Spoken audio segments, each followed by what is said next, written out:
let's move to the last topic of the night. We're going to talk about Joe Mazzulla, guys.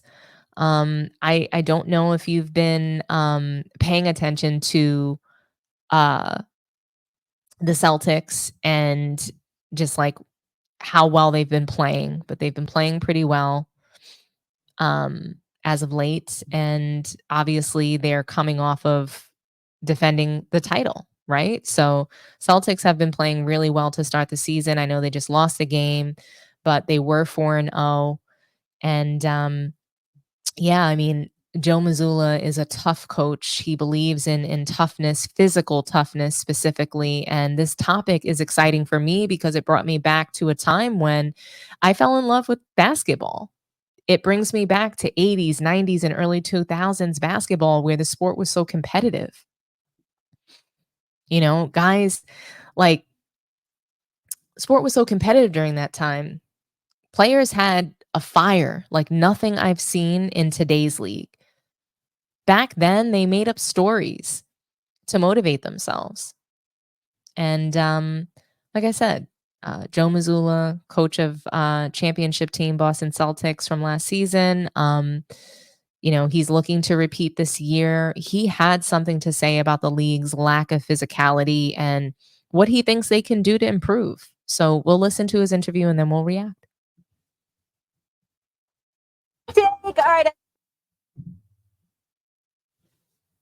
We've been kicking around some proposed rule changes in the league.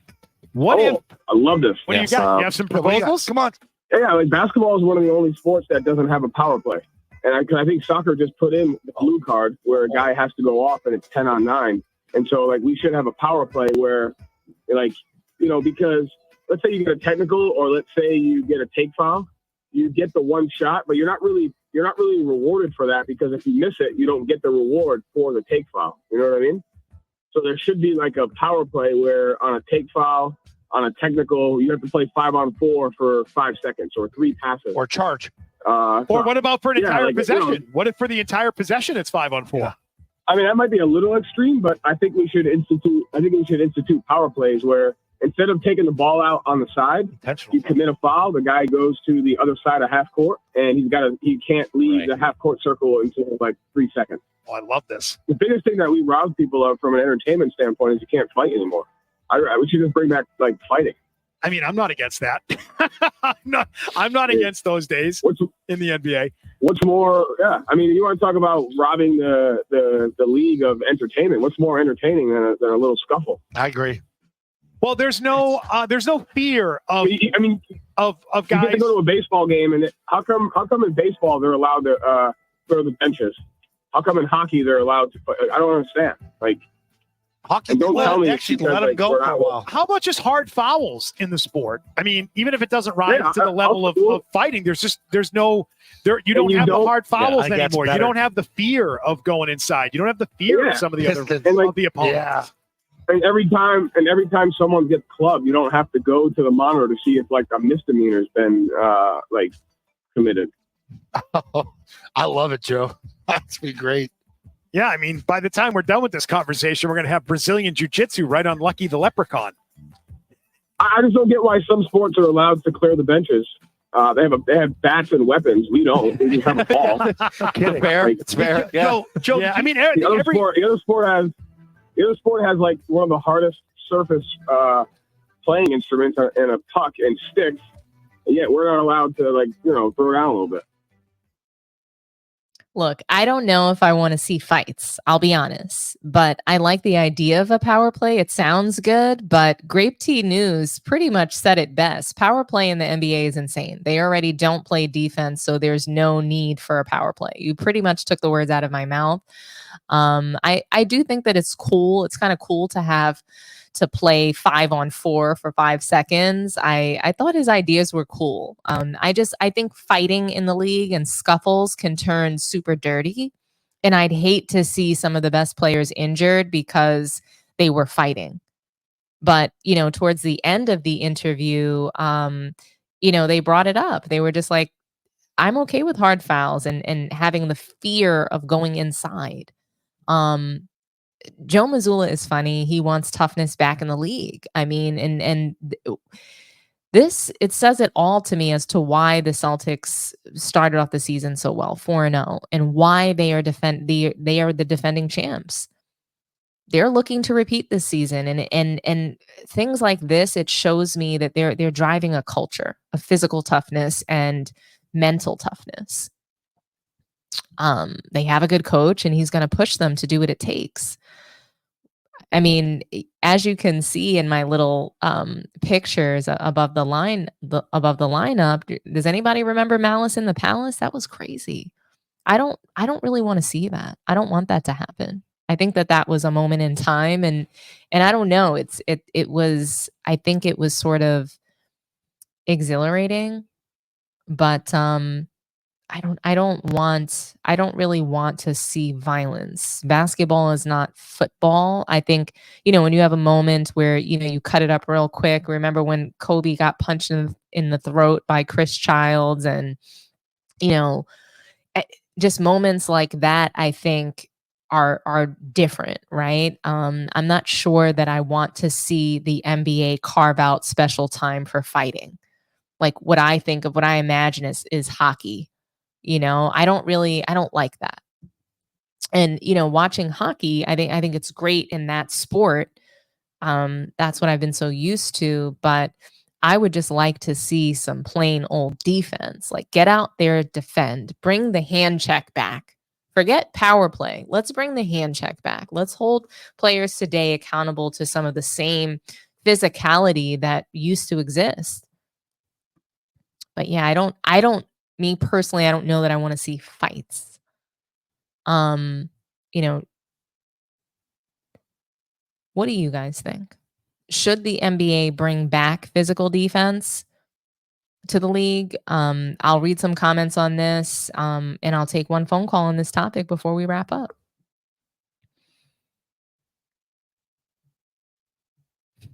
Someone saying they didn't expect to hear Evan Mobley over Giannis. I mean, look, I want skill. I want players on my team that play the right way. I want timely shots. I want smart shots. I don't want jacking up threes because you can and airballing them.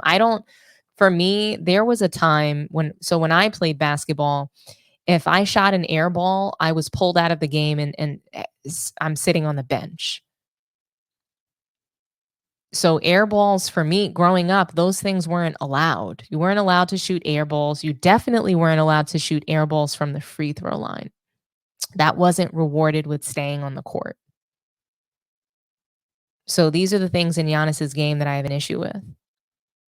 He's really not a good shooter, but he practices it a lot. I like him as a person. I like the hard work that he brings to his game. But he's not skilled. And it's unfortunate because he's got great, personality. I think he could be a great team player, but I don't know. Ever since he has won the title, he changed a little bit, and I think he changed for the worse. And I don't think he's going to win a title again. So yeah, I'm going with Evan Mobley over Giannis. Giannis can ride the bench for me. I mean, I don't know. There's a few people I would pick over Giannis. I'm just being really honest with you.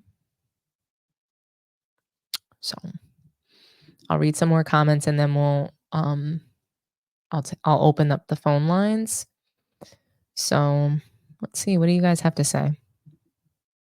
Y'all remember when Ron Artest elbowed James Harden in the neck? That was insane.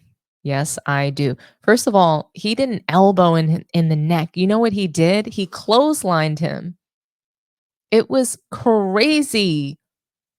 Ron Artest, I think he dunked the ball or he laid up the ball against the Thunder, and he was beating his chest like this. James Harden gets in his way. Like, why are you in my way? Why are you even in my vicinity right now? And he just went like he just took his arm and clotheslined him, completely knocked him out cold from the neck. I was just like, that was just one of the best NBA moments in history. Honestly, people don't talk about that moment enough. And I know I don't want to see fights, but That was hilarious. That man was he was a force. Ron Artest was something to worry about. My gosh. He was a terror. From Lone Soldier. Fights are good, just not over the top ones. It's passion and playground things, harmless. But good night. My eyes are forcing me to sleep. Great show. Thank you so much, Lone Soldier, for tuning in. Really appreciate you. Okay. Yes, bring back the hand check, eliminate zone defense again, and don't allow Euro steps and traveling and carrying. We'll see real ball. I agree. Let's get rid of all this nonsense that just doesn't hold people accountable to playing basketball. That's basically what you're saying here. We're allowing guys to travel and carry the ball. Imagine how much flashier basketball might have been even in the 70s and 80s if they were allowed to do that. I'm wondering. They should bring back physical defense, yes, but also stop calling techs over everything. It's terrible now. Yeah, I mean, sometimes I just wonder that, the referees that it's like all about their ego. I'll never forget I was watching an interview with one of the refs that was just basically saying that he's going to do what he wants. And, the referees, they're all about their ego and control. And it's very annoying. We see it often in the WNBA.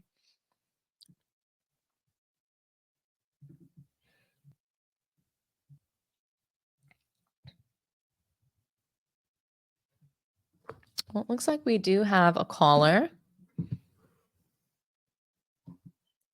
Caller from Ohio, talk to me nice. Hi. Who is this? Is this Isaiah? Yeah. Nice to hear from you, Isaiah. Talk to me nice. Do you think that the NBA should bring physical defense back to the league? Oh yeah. Yeah, that's why I was calling. I was just listening to the show. Yeah. Oh yeah, that's why I wanted to say that. Yeah, they need to bring physical back to the league. That's why I think Giannis is the best. Because he's the only one that really out there playing hard. And hold on, let me put this on there. Hello? I'm here. I can hear you. Oh, okay. So yeah, that's what I wanted to say. And guess what? I agree with you. Giannis is extremely hardworking. I love the work that he puts in on both ends of the floor. And what I love about Giannis, and I think what makes him a good player in the NBA, is he's not afraid to fail. He's not embarrassed by air balls. He's not embarrassed by shooting bricks. So that's actually what I love about Giannis. But it doesn't, I can't stop telling the truth that the skill is just not there. Okay, this is what I wanted to say too. Mm-hmm. Now, if they go to prison, not to say they criminals, but if they go to prison with people who out there fighting for their life and try to play basketball, no one will go to that league. That's what I'm trying to say. I think the G League might be that prison league. I've heard a lot of stories about that league, man. Again, the two is that they soft. I mean, like, they don't put their life on the line. Like, put me in the NBA right now. I'm 39 years old. I'll be like, oh, what? That's coming from. Put me in the NFL. You know what? I'd be in the NFL. I would never get out of the game. It'd be the greatest game there all day long. I ain't getting off the field. Let's play I'll play 4 quarters. And that's the problem with these brothers. Not to disrespect anybody I ain't trying to put it like that. But look, I'm gonna let you go because I ain't got my phone. My phone is also using my mother's phone, trying to be quiet. So let me hang up. Well, I appreciate you. I know how hard it is, trying to be quiet while there could be people sleeping in the house. So thanks so much for giving. I was in the rush to call in. That's what and I'm excited I get the call. That was it. Thank you so much. Everybody, I really appreciate you. Love the show. Thank you. All righty. Have a good one, okay? You too. Bye-bye. Funky Town, talk to me nice, buddy. I missed you. How's it going? Hey, I'm doing better. You doing okay? I'm doing great. Outstanding. You sound so much better. You sound like you got rid of that cold. Well, it's almost gone. This is about a 10-dayer, this thing going on. But yeah, great show as always, obviously. Thank you so much. Yeah, and I like Great T really, she actually said it awesome. And the thing is, you got to I wouldn't bring back the hand check. I bring back the arm check. Instead of being able to push them with your hands, you had to use your arm. But whichever, they need to get rid of the 3-second defense, defensive 3 seconds. They need to get rid of zone defense and a whole bunch of European players. But unfortunately, we're all doing this wish list stuff. And, this stuff Mazzulla was talking about was basically a gimmick because, things are different. From when I was growing up, I remember when Kurt Rambis got goat roped by Kevin McHale in the finals. He got yanked down from midair and pulled backwards and fell directly on his back. Wow. And you know what it was? It was 2 shots for having the layup taken away from you. There is a different time period. It's a different it's a different society. I've listened to a lot of people from this society and like watching some of the things they talk about. This one guy had the stuff on about top 10 hardest fouls or whatever. And I'm like, dude, I'm looking at this stuff like you're kidding me. If you haven't watched what Robert Parrish did to Bill Laimbeer, where he just straight up punched him, like it was in the play, but he basically came down with a tomahawk over his face. It's different. And I don't think people quite understand. There were prices that got dealt with. If you did something on the court, you could pretty much, if you made a dirty play back in the day, you pretty much knew there was somebody whose job it was on the other team to lay you on your ass. Charles Oakley got into the NBA. That was his job. He was an enforcer. He was there to protect Michael Jordan. And then he went off to the Knicks and everything like that. And you can still hear people talk about what he was, even as a assistant coach, he was telling people not to put towels over their head. And if they did it, he jacked them up in the locker room. They weren't that generation. They weren't used to it. The consequences. You get where I'm coming from? Yeah. So people thinking that it's a silver bullet. There's no silver bullet here. We're in a different time period. Things are a lot softer. People don't really understand struggle. Like they really don't understand like stuff that we wouldn't even call it struggle. We would just call it life back when we were growing up. And like now, just today was Halloween. She had all the kids coming around, right? Mm-hmm. I just popped in my head. Kids coming around for candy. That was just when I was coming up with kids. And if you had a small, like I had a younger brother, 9 years younger, guess what? I'm walking around with him, not my parents, but now his parents. And I'm not saying it's all bad. I'm just saying it's different. And there's a societal lack of toughness that, it's reflected in the sports and quite frankly, all of them, all of them, they can, they're faster in a lot of cases. They can do a lot of different things. They got better training, but, Ronnie Lott bit his own finger off because it got broken in the game. That's not ever happening here. You know what I'm saying? But there's a difference in what it was like, and we can't go back. Unfortunately, you can't manufacture it. You know what I'm saying? You can't LeBron James it. There's no way of just going back. And I wish we can all be nostalgic about it, but until they understand that they're losing money by the product that they put out, like really, like they hit them in the pocketbook. I'm talking about the owners in the NBA, not just the players. When they do that, then maybe they'll they'll start to do things to improve the product and the toughness. But you gotta be careful when you got black dudes with Italian names. You gotta be careful when you start talking. When you got a brother start talking about hockey, you might get a brother issue.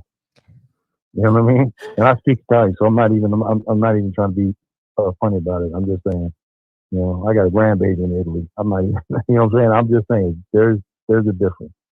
Yeah. There's a difference. Now, I mean, you brought up a really good point about Charles Oakley being Michael Jordan's enforcer. And I love that you brought that up because he was traded away. Michael Jordan was very upset about that. He didn't get everything that he wanted in the organization. He hated Jerry Krause. He hated him. He wasn't doing the things that he wanted. And, part of me, that was his best friend. Oakley, as a matter of fact, kind of still is his best friend. Oakley is, absolutely. if you listen to him, Oakley will tell you the truth. Like, you want to really know what's going on? Ask Charles Oakley. Yeah, no, absolutely. But the point that I want to make about what you said that I think is really critical here is that he was traded away. Michael Jordan was upset. He didn't get to play GM of the Bulls. And then on top of that, Charles Oakley left and Michael Jordan, he found a way to win. Well, not only he found a way, I mean, the truth of the matter is, you're absolutely correct. Jordan didn't play GM, and Jordan didn't need to play GM. All Jordan needed was a serviceable all-star alongside him. One. He needed one serviceable all-star alongside him. And that was, because really, Oakley, what they got for Oakley, that built a lot of the other pieces that came around that they were able to mold. Oakley was limited. That was the thing with Oakley. He was actually undersized. He was tough. There's absolutely no doubt about it. But he was undersized. He didn't really bring a lot of points. And Jordan didn't have a lot of other, help out there when it came to. Well, if you stopped him, you were literally looking at Charles Oakley as the next man up offensively, and that wasn't his forte. Back he didn't develop that outside three until he went to the Knicks.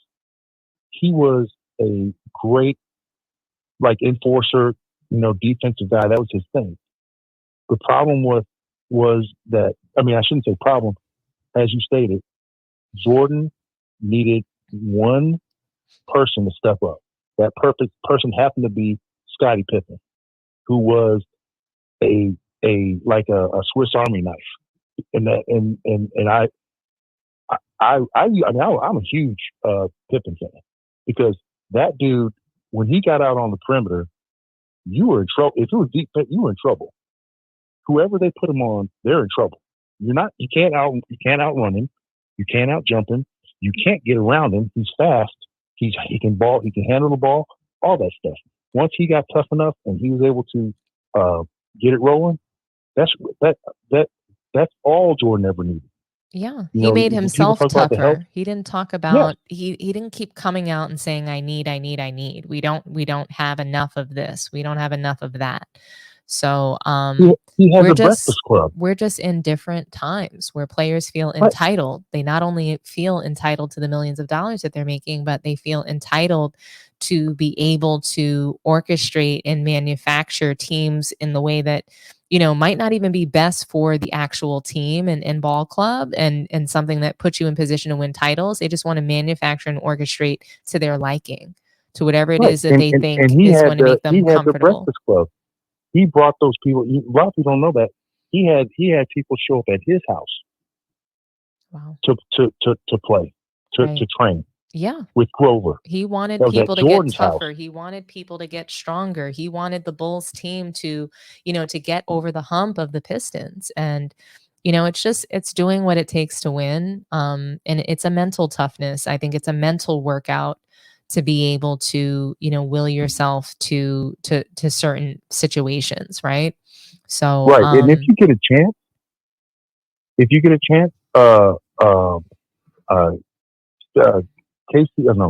Stacey King's podcast, I think it's Hot Chili or something like that podcast. Ron Harper was on there, and he literally broke it down. Like he he explained why it's not basketball right now. Yeah. He went down to some of the passes that they make out of the corner. Mm-hmm. He said that is the absolute worst pass in basketball. But it happens now because there's no defense and there's no he broke it Right. like he broke it down all the way down. And he said, people think that Jordan was just great. He just came out great. No, he worked at it, and he got people up to his level. He told Ron Harper when he came back, he brought him to his house. He says, "You got 2 to 3 weeks to get up on my level." And because he knew if you don't want to be here, I can make that happen too. I can get somebody else in here. So that's the difference, But he made people get up to a level. He put the onus on them also, So, but again, you're having an awesome show, and you're doing great as always, and very proud of you.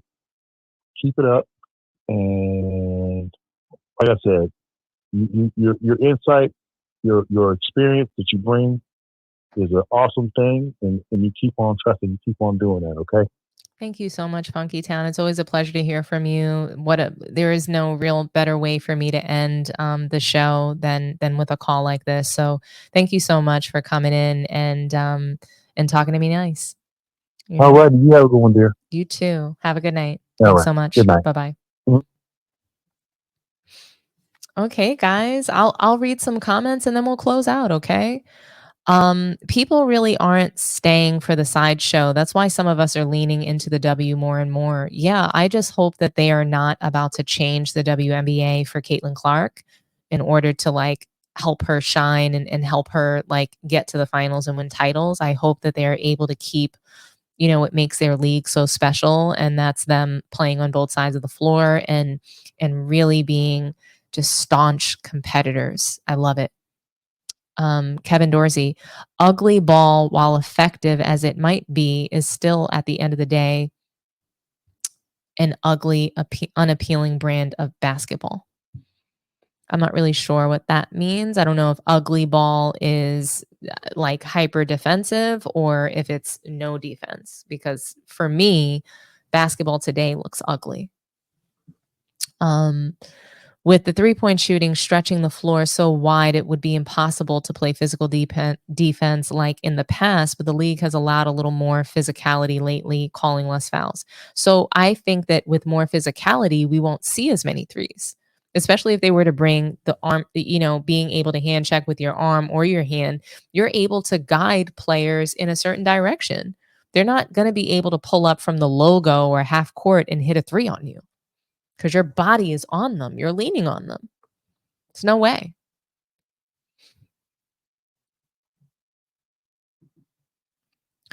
I do know what I'm talking about because I've watched multiple full games of that era. The defense was not all bad. Defense in the 90s was all bad. So we have to stop lying. So I'm going to stop people when they're lying. And, I might even start blocking people if they're lying. So we can't lie. That's one thing. It's not a debate that defense was better in the 90s. Not only was it more physical, but defense, how I view defense is that defense also creates offense. And so even Dennis Rodman, he could defend and he could score the ball. So if you watched him play on the Pistons, he was a great player. He worked his way into the starting lineup just from pure hustle and defense. He was diving. He looked like a planked diving board going after, loose balls to extend a possession. So I can't really hear that 90s defense wasn't good. That doesn't even make sense. There is no defense today. So if there's no defense today, but there was defense in the 90s, that doesn't add up. The math doesn't math.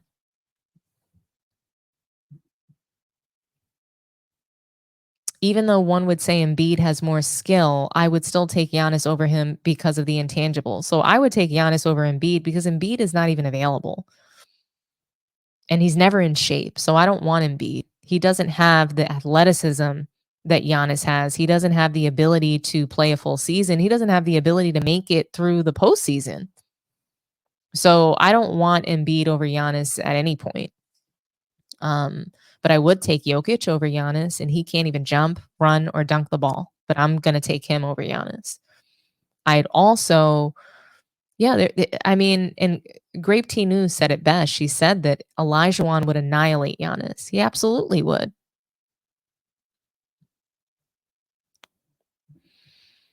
Oh, yeah. Olajuwon would run laps around Giannis. That's not really debatable to me. There were enforcers back in the 80s in the NBA. Absolutely. I would love to see more of the post game would be presented by the centers today like it was back in the day. Oh my gosh. Don't even get me started. So I do have like a segment produced on top 5 centers and, what I would like to see surrounding that position. So more to come on that. I'm just trying to figure out when is the best time to present that. But yeah, great comment. And it looks like we have a super chat. Please tell me I can start blocking these people for delusional, blatant lies that they hear on the internet.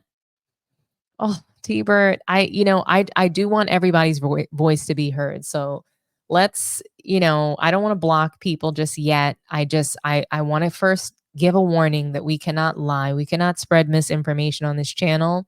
So if you call in and you start lying to me, I will mute your voice and, we'll have to reset. So let's not lie, guys. I get it. We all want our voices to be heard. We all have our opinions, and I'm okay with us having opinions and disagreeing, but we can't just make things up. So Oakley is dope. He's still that guy. Back when I was living in New York and I was working in the real estate business, I had an event and Charles Oakley was there, and I got to meet with him, and I got a signed autographed picture with him. He's awesome. He's really just like how you see him is really how he is. I enjoyed him. Some players have better skills, some better athletically. It's part of what I loved about the game, the complexity. Absolutely. I've literally watched Jordan get open dunks and shoot multiple uncontested mid-range shots. I was using the 1993 as an example because you got mad I only use ECF 1991 versus Pistons. Okay. In today's game, you will be lucky to see all 5 players on offense touch the ball once in a possession. It's usually a 2 to 3 man pass to assist game. I mean, ball doesn't move unless you're on the Warriors. Maybe the Spurs move the ball. There's a couple of teams that really have great ball movement. I would say maybe the 4 or 5 teams.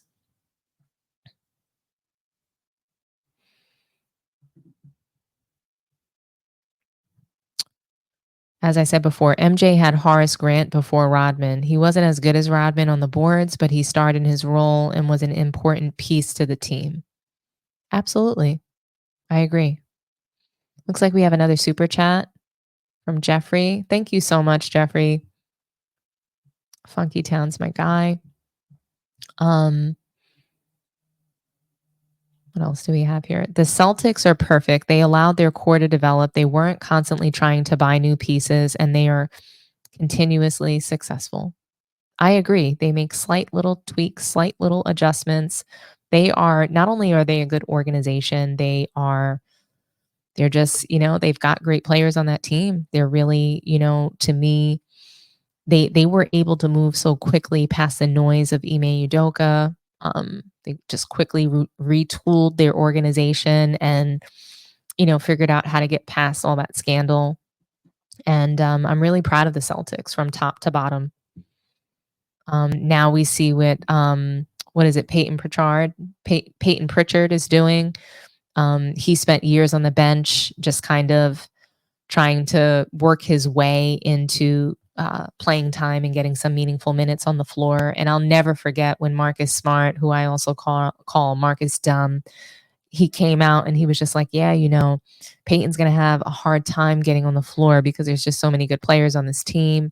And he's now traded away. And Peyton's out there, dropping threes, knocking them down. And I'm proud of that team. So shout out to the Celtics. You're doing great. And we're waiting, and we're at the edge of our seats to see if the Celtics are going to repeat, because I want to see back to back. I want to see it three-peat. I think the Celtics have what it takes to three-peat in this league. I'm not going to book it because teams are not repeating. There just hasn't been a repeat in several years. So, that's what I would love to see. So, thank you so much, T-Bert. You're the best. If you guys, if you can please like the video, subscribe to the channel if you haven't done so already. I'm really grateful to hang out with you guys tonight. And, we'll close out. We'll close out the show. I really, like I said, I appreciate all of you. Looks like we have another super chat. Oh no, that's Jeffrey's again. Super sticker. I appreciate you. Read one more comment. Who cares about top 75? Okay. Celtics also have the highest payroll in the game and paid everyone despite the second apron because the team is being sold, unlike Denver, who couldn't afford to keep everyone. They are a super team. Okay. That is true. They do also have the highest payroll. They are looking to sell their team, but I think, when I do anything, if I go into something and I'm a part of it, whether I'm leading or I'm just a part of a team or organization, I think the goal is to leave something better than you left it. And I believe Christy Sides, that's what she said on her way out of the Indiana Fever. She said to leave it better than you got it. Right. So, you want to leave in a way where, the condition you were given a team is much better than the way you receive. That you're giving up a team in better condition than the way you received it. So that means accomplishing things, right? So they're a title winning team. They have excellent personnel on that team, from the organization down to the players. So they're running a really great organization, and the key is to really leave something better than you received it. So, this is a great comment. Free Bronny. I love it.